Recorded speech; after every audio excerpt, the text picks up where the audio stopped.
Bismillahirrahmanirrahim. Kita akan kembali meneruskan pembacaan kitab Fathul Mu'in. Di pembahasan kemarin atau di video sebelumnya ya, kita sampai di permasalahan bagaimana seharusnya dalam fikih seorang penghutang atau muktarid dia mengembalikan barang yang dihutangnya. Kalau tidak salah dikata ini ya, semoga tidak salah ya. Dan sekarang kita akan lanjutkan pembahasannya. Bismillahirrahmanirrahim. Wala yajibu qabulur radi'i anil jayyidi. Nah, jadi di dalam hutang atau di dalam qard itu kan pengembaliannya tidak mengembalikan barang yang sama seperti halnya barang titipan atau barang pinjaman. Jadi kesamaan itu dari sisi misil saja. Misil itu ya kalau bendanya misli dalam arti cara penjualannya atau cara pengukurannya ditimbang atau ditakar, maka diganti dengan barang yang lain yang takaran atau timbangannya sama.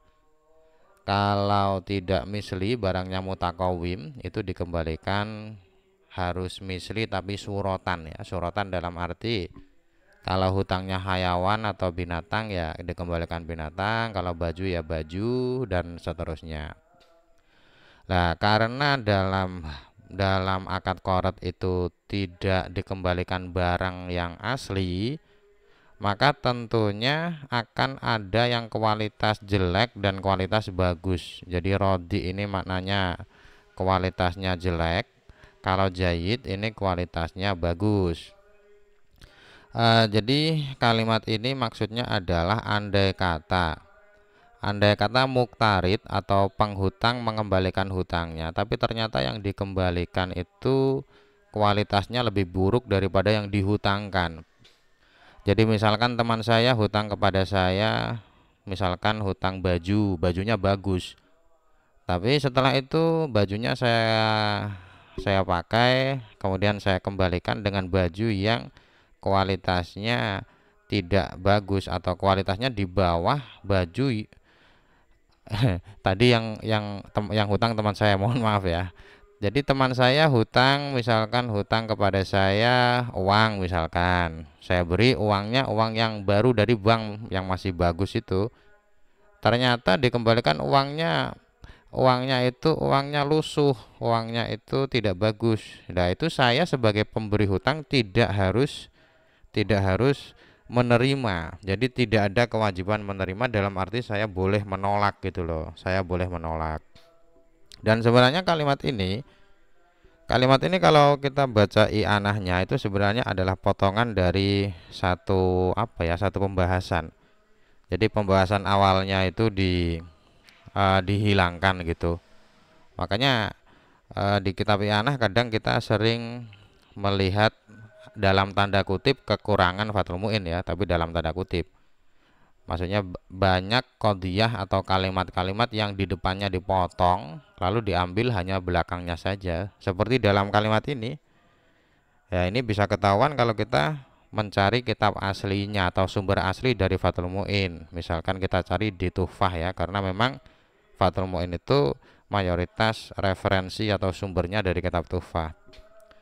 Jadi kalau di dalam kitab i'anah dijelaskan, tapi kalau di i'anah itu sumbernya bukan Tuhfah ya, sumbernya dijelaskan kitab Fathul Wahhab atau syarah dari Manhajut Thullab.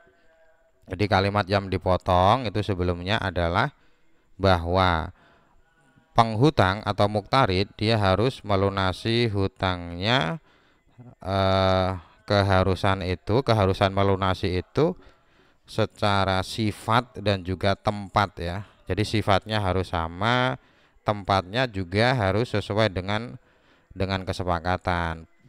Jadi akad itu kalau tidak ada kesepakatan penyerahan di mana, maka di tempat akad itulah harus ada penyerahan. Ini sama seperti muslam fih, sama seperti akad salam atau biasanya diterjemahkan dengan pesan itu ya.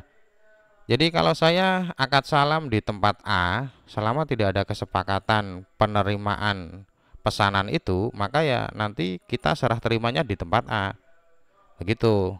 Jadi Kalau ada kesepakatan misalkan akadnya di A tapi sepakat nanti kita serah terimanya di B ya. Kalau begitu nggak masalah, nanti serah terimanya di B. Lah koret ini juga sama. Koret ini sama dengan salam. Sama dalam arti tadi sifatnya harus sesuai dan juga tempat penyerahannya itu harus sesuai juga. Lah karena sifatnya harus sesuai maka mukrid atau pemberi hutang dia tidak harus menerima pelunasan dari muktarid kalau sifatnya berbeda, maksudnya begitu. Apalagi ini yang dihutangkan kualitasnya bagus tapi yang dikembalikan kualitasnya buruk.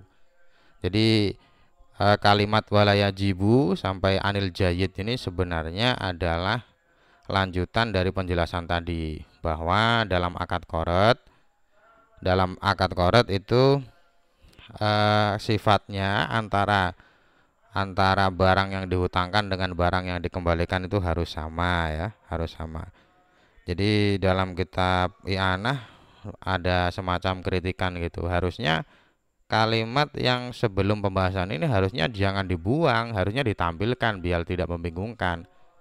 Maksudnya kalau kita bandingkan dengan kalimat sebelumnya ini kan tidak ada pembahasannya, tidak ada keterkaitannya sama sekali.